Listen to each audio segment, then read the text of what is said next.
Hello students, good morning. આજે આપણે active પેસિવમાં છે આગળ અભ્યાસ કરીશું, બરાબર. તો લાસ્ટ લેક્ચરમાં આપણે છે તે એક્ટિવ પેસિવની સામાન્ય સમજ આપણે મેળવી ગયા હતા કે કોને એક્ટિવ વોઇસ કહેશું, કોને પેસિવ વોઇસ કહેશું. તો પાછું આપણે યાદ કરી લઈએ કે જે વાક્યની શરૂઆત કર્તાથી થતી હોય તે વાક્યને કર્મણી વાક્ય રચના એટલે કે ઇંગ્લિશમાં તેને કહેશું એક્ટિવ વોઇસ, અને જે વાક્યની શરૂઆત કર્મથી થતી હોય તે વાક્ય રચના કર્મણી એટલે કે ઇંગ્લિશમાં કહેશું તેને પેસિવ વોઇસ છે તે કહે છે, બરાબર. પછી આપણે જોયું હતું કે કર્તરીમાંથી કર્મણીમાં ફેરવશું ત્યારે થતા ફેરફાર. તો એમાં પહેલો ફેરફાર છે તે શું હતું કે કર્તાનું સ્થાન છે તે કર્મ લેશે, કર્મનું સ્થાન કર્તા લેશે. બીજો ફેરફાર હતો તે હતો કે છે હંમેશા છે તે ક્રિયાપદનું ભૂતકૃદનનું રૂપ જ આવશે. ત્રીજો ફેરફાર તે કે છે ટુ બીનું કાળ પ્રમાણે છે કાળ અને સર્વનામને ધ્યાનમાં રાખીને ટુ બીનું રૂપ મૂકવાનું છે. તેના પછીનો ફેરફાર હતો તે શું હતો કે જે કર્તા છે તેની આગળ બાય પ્રિપોઝિશન મૂકવાનું છે, અને કર્તા અને કર્મની જ્યારે સ્થાન બદલી થશે ત્યારે જે છે તે સર્વનામમાં જે છે તે વિભક્તિમાં ફેરફાર થશે, તે આપણે જોયું હતું, બરાબર. તો આજે આપણે જોશું કે એક્ટિવનું પેસિવ કેવી રીતે કરવું. તો ટેન્સ પ્રમાણે લેશું. તેમાં પહેલો ટેન્સ આપણે છે તે કયો છે સિમ્પલ પ્રેઝન્ટ ટેન્સ, બરાબર. તો સિમ્પલ પ્રેઝન્ટ ટેન્સનું એક્ટિવનું પેસિવ કેવી રીતે કરશું તે આપણે છે તે આજે જોશું. તો સિમ્પલ પ્રેઝન્ટ ટેન્સનું એક્ટિવનું પેસિવ કરવું હોય તો આપણે એક્ટિવ વાક્ય રચના છે તે પહેલાં છે તે યાદ હોવી જોઈએ. તો એક્ટિવ વાક્ય રચનાનું અહીં આપણે એક્ઝામ્પલ આપેલું છે. તો એક્ટિવ વોઇસ છે તેમાં શું છે, તો એક્ટિવ વોઇસમાં છે તે પહેલાં કર્તા આવે છે, પછી ક્રિયાપદનું મૂળ રૂપ હોય છે, પછી છે તે કર્મ હોય છે, અને પછી અન્ય શબ્દો હોય છે. આ વાક્ય રચના કઈ થઈ, એક્ટિવ વોઇસની થઈ. તો આપણે છે ગઈકાલે યાદ રાખ્યું હતું ને કે એક્ટિવ વાક્ય રચના શું છે. તો પહેલાં કર્તા આવે, બરાબર. તો કર્તાને આપણે શું કીધું હતું, એસ કીધું હતું. પછી ક્રિયાપદ આવે તો ક્રિયાપદને આપણે શું કીધું હતું, વી કીધું હતું. ને પછી કર્મ આવે તો કર્મને આપણે શું કીધું હતું, ઓ કીધું હતું. તો SVO છે આ સૂત્ર. પછી છે તો સાદા વર્તમાન કાળનું છે. તો સાદા વર્તમાન કાળનું એક્ટિવનું પેસિવ કરશું તો એ કેવી રીતે કરશું, તો યાદ રાખવાનું છે. તો તેની પણ વાક્ય રચના અહીંયા આપેલી છે, બરાબર. તો યાદ રાખશું પેસિવ એટલે કર્મણી વાક્ય રચના અને એક્ટિવ એટલે કર્તરી વાક્ય રચના, બરાબર. તો આપણે છે તે ખબર છે. હવે છે તે સિમ્પલ પ્રેઝન્ટ ટેન્સ હોય તો તેનું એક્ટિવનું પેસિવ કેવી રીતે કરશું. તો યાદ રાખશું કે સિમ્પલ પ્રેઝન્ટ ટેન્સમાં છે તે પહેલાં કર્મ લેશું અને કર્મને ધ્યાનમાં રાખીને લેશું એમ, ઇઝ અને આર. કર્મને ધ્યાનમાં રાખીને શું લેશું, એમ, ઇઝ અને આર લેશું. તો આપણે ખબર છે કે એમ તો ફક્ત કોની સાથે વપરાશે, આઈ સાથે જ વપરાશે. ત્યારે જ્યારે કર્મ તરીકે જ્યારે આઈ હશે ત્યારે આપણે એમ લેવાનું છે ને. મુખ્યત્વે આપણે છે તે વોટથી પ્રશ્ન પૂછશું અને જે મળશે તે મુખ્ય કર્મ હશે, અને મુખ્ય કર્મ નિર્જીવ હશે ત્યારે આઈ આપેલું હશે નહીં, બરાબર. પરંતુ જ્યારે હુમથી પ્રશ્ન પૂછશું, જ્યારે મુખ્ય કર્મ નહીં આપેલું હશે ત્યારે આપણે ગૌણ કર્મ છે તે મેળવવું હશે. તો જ્યારે ગૌણ કર્મ છે તે હુમથી પ્રશ્ન પૂછવાથી મળશે, અને ગૌણ કર્મ છે તે સજીવ હશે, અને મુખ્ય કર્મ છે તે કેવું હશે, નિર્જીવ હશે, બરાબર. તો જ્યારે સજીવ હશે ગૌણ કર્મ તરીકે ત્યારે આઈ હશે તો આઈની સાથે આપણે શું મૂકશું, એમ છે તે મૂકશું. બાકી છે તે એકવચન સાથે શું લેશું, ઇઝ, અને બહુવચન સાથે શું લેશું, આર છે તે આપણે લેશું. તો એકદમ ઇઝી છે કે કર્મ તરીકે જો એ આઈ હોય તો એની સાથે એમ, બાકીના કર્મ તરીકે હી, સી, ઇટ એકવચન હશે તો એની સાથે શું લેશું, ઇઝ લેશું, અને વી, યુ, ધે બહુવચન હશે તો તેની સાથે શું લેશું, આપણે આર છે તે લેવાનું છે. કર્મ, પછી કર્મને ધ્યાનમાં રાખીને મૂકશું એમ, ઇઝ, આર. કર્મને ધ્યાનમાં રાખીને શું મૂકશું, એમ, ઇઝ, આર મૂકશું. પછી શું લેવાનું છે, V3 લેવાનું છે. જે ક્રિયાપદનું જે રૂપ છે તેનું કયું રૂપ લેવાનું છે, ભૂતકૃદનનું રૂપ લેવાનું છે. પછી બાય, પછી કર્તાની આગળ બાય પ્રિપોઝિશન મૂકવાનું છે, અને પછી અન્ય શબ્દ. તો આ એક્ટિવ વાક્ય રચના છે તે થઈ ગઈ. એકદમ ઇઝી છે, બરાબર. તો આપણે જોઈએ હવે એક્ઝામ્પલ. તો પહેલું એક્ઝામ્પલ આપેલું છે આઈ ક્લીન ધ રૂમ. તો આઈ છે તે શું છે, કર્તા છે ને. તો એસ પ્લસ છે તે ક્લીન છે તે શું છે, ક્રિયાપદ છે, અને રૂમ છે તે શું છે, કર્મ છે, બરાબર. તો S plus V plus O એટલે આ છે તે આપણે કઈ વાક્ય રચના થઈ? એક્ટિવ વાક્ય રચના થઈ. હવે એક્ટિવ વાક્ય રચનાને આપણે ફેરવવાની છે પેસિવ વાક્ય રચનાની અંદર. તો પેસિવ વાક્ય રચનામાં છે તે પહેલાં કર્મ આવશે ને, તો કર્મ આપણે કેવી રીતે મેળવશું? વોટથી પ્રશ્ન પૂછવાથી આપણે કર્મ છે તે મળશે. તો આપણે વોટથી પ્રશ્ન પૂછીએ તો વોટ ડુ આઈ ક્લીન, મેં શું ક્લીન કર્યું? તો શું ક્લીન કર્યું? રૂમ. બરાબર. તો અહીંયા આપણું રૂમ છે તે શું મળશે? કર્મ મળશે. કર્મ શું થશે? રૂમ. બરાબર. આ કર્મ થશે. તો આપણે એક્ટિવ વાક્ય રચના છે તેનું પેસિવમાં ફેરવશું. તો પેસિવમાં પહેલાં કર્તા નહીં આવે પરંતુ કર્મ આવશે. તો કર્મ શું છે? રૂમ છે. બરાબર. તો આપણે કર્મ છે તે પહેલાં લેશું. તો લઈએ તો ધ રૂમ.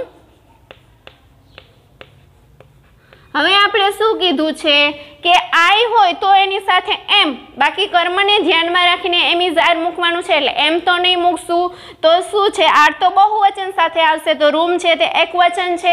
તો એકવચનની સાથે શું મૂકશું? આપણે ઇઝ મૂકશું. તો ધ રૂમ ઇઝ. હવે આપણે કીધું છે કે ક્રિયાપદનું ભૂતકૃદંતનું રૂપ. તો ક્લીનનું V3 શું થશે? ક્લીન. તો the room is clean. By V3 પછી શું મૂકવાનું છે? બાય મૂકવાનું છે ને પછી શું મૂકવાનું છે? કર્તા મૂકવાનું છે. તો કર્તા આઈ છે તો આઈનું આઈ નહીં મૂકી દેશું પરંતુ કર્તા કર્મના સ્થાને જશે ત્યારે આઈની કર્મ વિભક્તિ થશે મી. તો શું અહીંયા થઈ જશે? By me.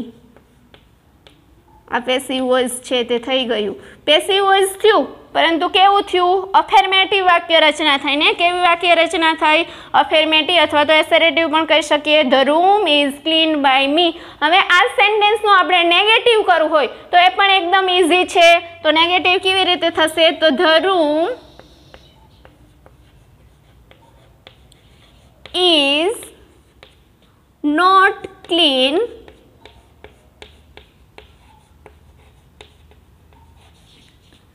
By me. બરાબર. આ કેવી વાક્ય રચના થઈ? નેગેટિવની પેસિવ વાક્ય રચના થઈ. The room is not clean by me. બરાબર. આ રીતે આપણે છે તે અફર્મેટિવ અને નેગેટિવ કરી શકીએ. તેના પછી ઇન્ટરોગેટિવ પણ આપણે કરી શકીએ પરંતુ ઇન્ટરોગેટિવ છે આપણે પછી શીખશું. અત્યારે ખાલી અફર્મેટિવ અને નેગેટિવ જ શીખશું. અને કયા કાળનું શીખી રહ્યા છીએ? આપણે સિમ્પલ પ્રેઝન્ટ ટેન્સનું. બરાબર. તો સિમ્પલ પ્રેઝન્ટ ટેન્સમાં શું યાદ રાખવાનું છે કે કર્મને ધ્યાનમાં રાખીને એમ ઇઝ આર મૂકવાનું છે. કર્મ તરીકે આઈ હોય તો એમ, કર્મ તરીકે હી સી ઇટ એકવચન હોય તો ઇઝ અને વી યુ ધે બહુવચન હશે તો આર આવશે. એટલું છે તે આપણે યાદ રાખશું. નેક્સ્ટ એક્ઝામ્પલ જોઈએ. C reads the newspaper. તેણી ન્યૂઝપેપર વાંચે છે. તો આપણે તો કર્મ લેવાનું છે. કર્મ વોટથી પ્રશ્ન પૂછવાથી મળશે. તો વોટથી પ્રશ્ન પૂછીએ આપણે કે વોટ. હવે છે તે ડુડઝનો ઉપયોગ કરવો પડશે ને. પ્રશ્નાર્થ વાક્ય બનાવશું તો અહીંયા લેશું સી છે એટલે does. What does she read.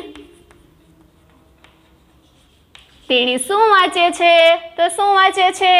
The newspaper. તો આ ધ ન્યૂઝપેપર આપણું શું થશે? કર્મ થશે. તો આપણે કર્મને છે તે પહેલાં છે તે લેશું. તો પહેલાં શું લેશું? આપણે ન્યૂઝપેપર લેશું ને. તો ધ ન્યૂઝપેપર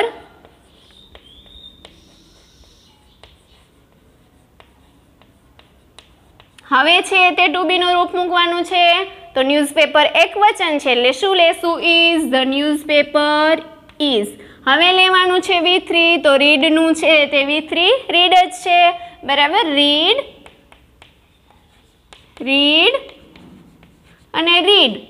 V1 હોય, V2 હોય કે V3 હોય, ત્રણે ત્રણ રૂપ ક્યાં છે? રીડ જ છે. બરાબર. તો રીડનું છે તે રીડ જ રહેશે. તો the newspaper is read by. બરાબર. રીડ પછી શું મૂકશું? બાય મૂકશું. હવે છે સી. તો સી છે તે કર્તાના સ્થાને છે, કર્મના સ્થાને જશે તો વિભક્તિમાં ફેરફાર કરશું ને. તો સીનું શું થઈ જશે? હર. તો by her. The newspaper is read by her. કઈ વાક્ય રચના થઈ? આ પેસિવ વાક્ય રચના થઈ.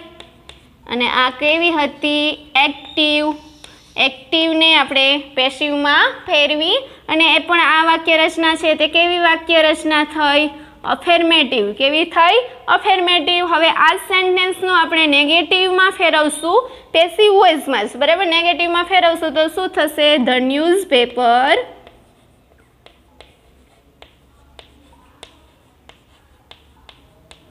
is not read by her. The newspaper is not read by her.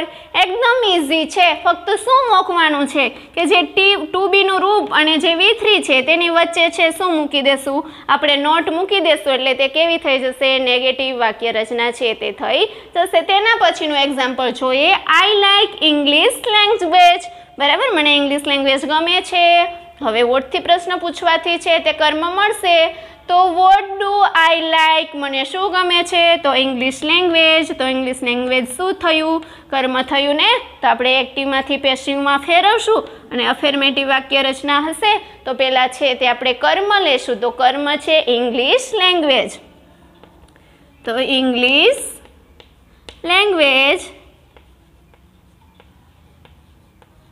હવે ઇંગ્લિશ લેંગ્વેજ પણ એક વચન જ છે એટલે શું લેશું is English language is like હવે લેશું ક્રિયાપદનું ભૂતકૃદંતનું રૂપ તો લાઇકનું શું થઈ જશે લાઇક્ડ બાય આઈનું આઈ નહીં રાખીએ પણ શું કરી દેશું મી કરી દેશું બાય મી આ છે એક્ટિવ ને તેને આપણે ફેરવ્યું પેસિવમાં અને એ પણ અફર્મેટિવ વાક્ય રચના હવે આ સેન્ટેન્સનું આપણે નેગેટિવ કરશું તો શું થશે English is not liked by me English is not liked by me આ કેવી વાક્ય રચના થઈ ગઈ નેગેટિવ છે તે થઈ ગઈ તો એકદમ ઇઝી છે કયો ટેન્સ છે સિમ્પલ પ્રેઝન્ટ ટેન્સમાં છે તેની વાક્ય રચના પેસિવની શું છે કર્મને ધ્યાનમાં રાખીને એમ ઇઝ આર પ્લસ ક્રિયાપદનું ભૂતકૃદંતનું રૂપ પ્લસ બાય પ્લસ કર્તા પ્લસ અન્ય શબ્દ હવે નેક્સ્ટ એક્ઝામ્પલ જોઈએ આપણે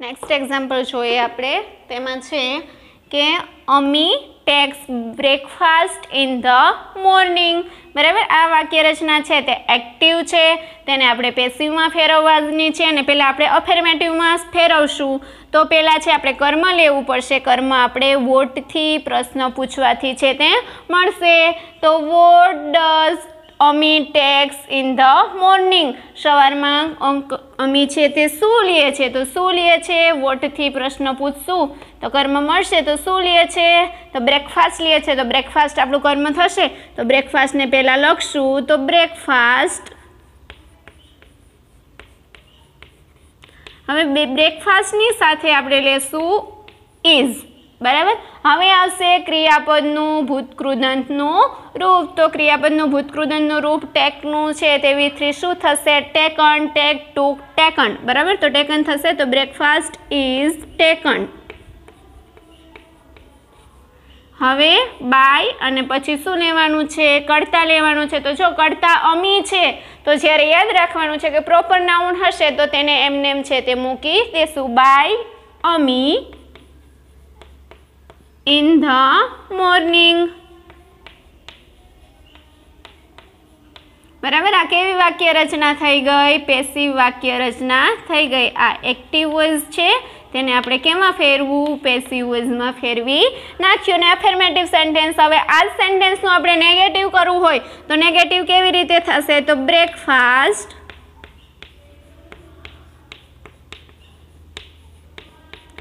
is not taken by Ami in the morning.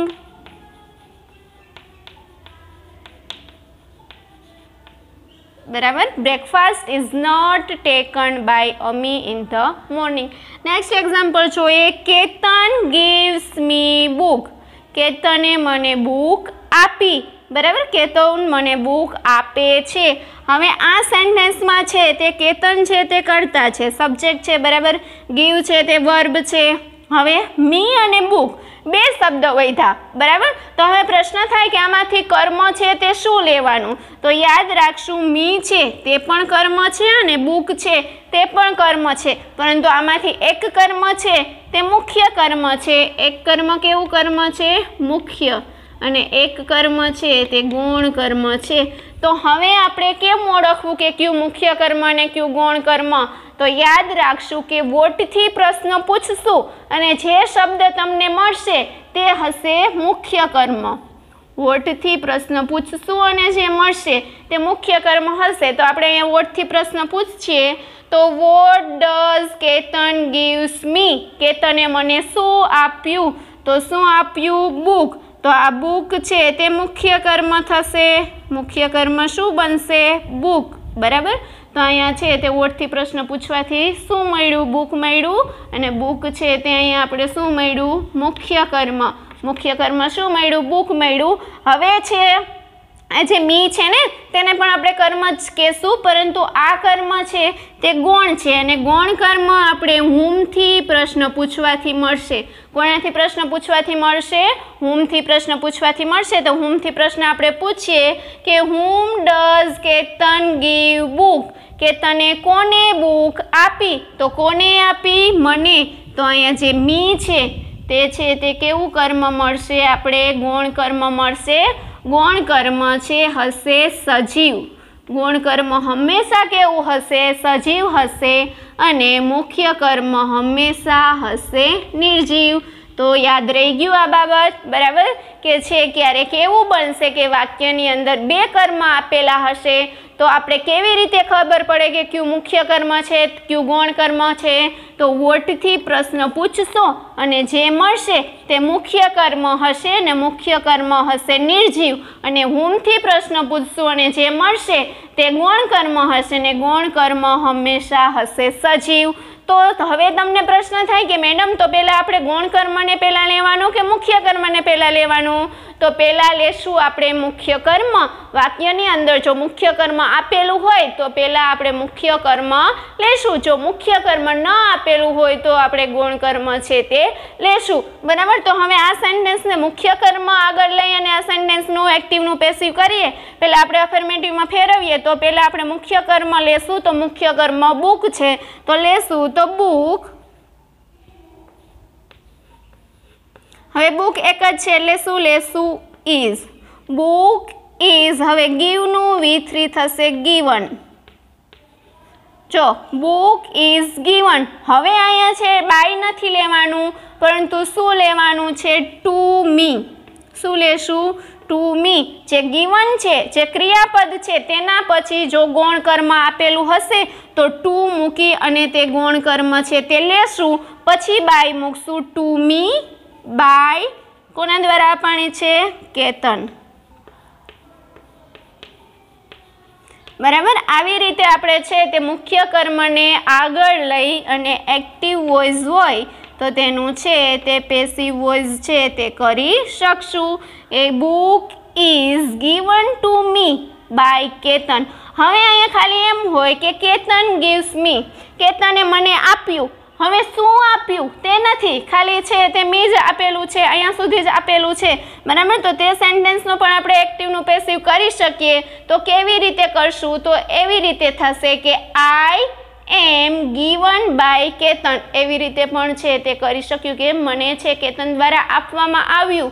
હવે શું આપવામાં આવ્યું તે ન હોય તો આપણે મુખ્ય કર્મને આગળ લઈને પણ સેન્ટેન્સ છે તે બનાવી શકશું. બરાબર, હવે આ સેન્ટેન્સનો આપણે છે તે શું કરશું? નેગેટિવમાં ફેરવશું. તો નેગેટિવ શું થશે? તો book is not given. Book is not given to me by Ketan, બરાબર. Book is not given to me by Ketan. હવે પાછું અહીંયા મીનું આઈ નથી કરવાનું. જો મી છે તે કર્તાના સ્થાને આવશે, કર્મના સ્થાને હશે ને કર્તાના સ્થાને હશે તો જ તેનું છે તે આઈ કરશું, બાકી કર્મના સ્થાને હશે તો મી જ રહેવા દેશું, બરાબર. તો આ પણ આપણે યાદ રાખવાનું છે કે જ્યારે વાક્યની અંદર બે કર્મ હશે તો વોટથી પ્રશ્ન પૂછશું અને જે મળશે તે મુખ્ય કર્મ હશે, મુખ્ય કર્મ નિર્જીવ હશે, અને ઊમથી પ્રશ્ન પૂછવાથી જે મળશે તે ગૌણ કર્મ હશે ને ગૌણ કર્મ હંમેશા હશે સજીવ. તેના પછીનું એક્ઝામ્પલ જોઈએ. Riya drinks tea daily. Riya દરરોજ ચા પીવે છે. તો what does Riya drinks daily? Riya દરરોજ શું પીવે છે? તો શું પીવે છે? ટી. તો ટી શું થશે? કર્મ થશે ને. તો કરીએ સેન્ટેન્સનું એક્ટિવમાંથી પેસિવ. એક્ટિવ વોઇસ છે તેનું આપણે પેસિવ કરશું તો પહેલાં ટી લેશું. હવે ટી પણ એક વચન છે તો લેશું ઇઝ. T is. હવે ડ્રિંકનું V3 થશે drunk. Tea is drunk by Riya daily. છેલ્લે પૂર્ણ વિરામ. કઈ વાક્ય રચના થઈ ગઈ? આ પેસિવ વાક્ય રચના થઈ ગઈ. Tea is drunk by Riya daily. હવે આ સેન્ટેન્સનું આપણે નેગેટિવ કરવું હશે તો શું થશે? Tea is not drunk by Riya daily. તો ચાલો લખી નાખો. Tea is not drunk by Riya daily. બરાબર. આ કઈ વાક્ય રચના થઈ? નેગેટિવ વાક્ય રચના થઈ. તેના પછીનું એક્ઝામ્પલ જોઈએ. Teacher teaches English language. Teacher teaches English language. તો આ પણ છે તે ખાસ યાદ રાખવાનું છે. કયો ટેન્સ આપણે કરી રહ્યા છીએ? Simple present tense. Simple present ટેન્સમાં કર્તાને ધ્યાનમાં રાખીને એમ ઇઝ આર નથી મૂકવાનું પરંતુ કર્મને ધ્યાનમાં રાખીને મૂકવાનું છે. તો અહીંયા આપણે કર્મ શું મળશે? ચાલો વોટથી પ્રશ્ન પૂછીએ. What does teacher teach? Teacher શું ભણાવે છે? તો ઇંગ્લિશ લેંગ્વેજ. તો ઇંગ્લિશ લેંગ્વેજ આપણું શું થશે? કર્મ થશે ને. તો કર્મને આપણે પહેલાં છે તે મૂકશું. તો કર્મને આપણે પહેલાં અફર્મેટિવ સેન્ટેન્સ બનાવીએ તો કર્મ પહેલાં મૂકશું. તો કર્મ છે ઇંગ્લિશ લેંગ્વેજ. તો ઇંગ્લિશ લેંગ્વેજ. હવે ઇંગ્લિશ લેંગ્વેજ એક વચન છે બહુવચન? એક વચન છે ને. તો એમ ઇઝ આરમાંથી શું મૂકશું? ઇઝ. English language is. હવે મૂકશું V3. તો ટીચનું V3 શું થશે? Taught. English language is taught by. કોના દ્વારા શીખવાય છે? ટીચર દ્વારા. તો ટીચરનું ટીચર જ રહેશે. Is taught by teacher. છેલ્લે પૂર્ણ વિરામ. English language is taught by teacher. આ સેન્ટેન્સનું આપણે નેગેટિવ કરશું તો નેગેટિવ શું થશે? English language is not taught by teacher. Negative કરીએ તો ઇંગ્લિશ લેંગ્વેજ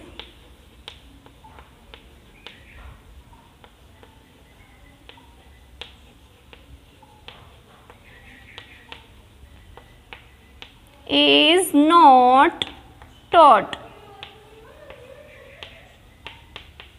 by teacher. કઈ વાક્ય રચના થઈ? આ પેસિવ વાક્ય રચના થઈ. પેસિવનું અફર્મેટિવ અને આ પેસિવનું છે તે નેગેટિવ. બરાબર. તો કયો ટેન્સ છે? આ simple present tense. Simple present ટેન્સની પેસિવ વાક્ય રચના છે તે શું છે? તો ફરી એકવાર આપણે પેસિવ વાક્ય રચના યાદ કરી લઈએ. ફરી સિમ્પલ પ્રેઝન્ટ ટેન્સની વાક્ય રચના યાદ કરી લઈએ. પેસિવની વાક્ય રચના તો શું છે? કર્મ. કર્મને ધ્યાનમાં રાખીને એમ ઇઝ આર. કર્તા તરીકે જો આઈ હોય, કર્મ તરીકે આઈ હોય તો એમ, કર્તા તરીકે હી સી ઇટ એકવચન હોય તો ઇઝ, અને વી યુ ધે બહુવચન હોય તો આર. પછી શું લેવાનું છે? V3 પ્લસ બાય પ્લસ કર્તા પ્લસ અન્ય શબ્દ સિમ્પલ પ્રેઝન્ટ ટેન્સની આ વાક્ય રચના થઈ. તો હવે સિમ્પલ પ્રેઝન્ટ ટેન્સની અફર્મેટિવ વાક્ય રચના, અફર્મેટિવ પેસિવ અને નેગેટિવ પેસિવ આપણે આવડી જાય. તો આજે આપણે છે તે અહીંયા સુધી રાખશું. આજના હોમવર્કમાં તમારે છે તે આજે 7 એક્ઝામ્પલ છે તે પ્લસ આગળની આપણે જે થિયરી જે કંઈ લખાવેલી છે તે લખવાનું છે. Bye bye.